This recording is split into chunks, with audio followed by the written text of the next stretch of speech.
ochilmagan mavzuni ochamiz. Bering.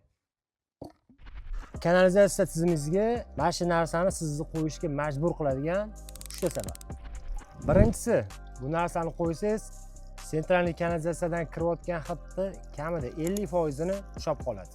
Ikkinchisi, bahor, kuz mavsumida yog'ingarchilik ko'p bo'lgan payt tashqari kanalizatsiyani qaynash xavfi ancha yuqori. O'sha payt tashqaridagi kanalizatsiya suvini uyingizga kirishiga yo'l qo'ymaydi.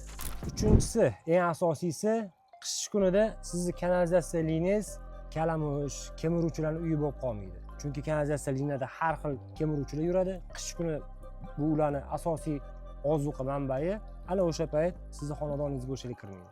Eng asosiy fishkasi mana shu bo'ladi. Bu uchala bo'lish ehtimoli yuqori bo'lgan ko'ngilsiz holatdan sizni saqlab qoladigan narsa bu oddiygina obratnik klapan bo'ladi.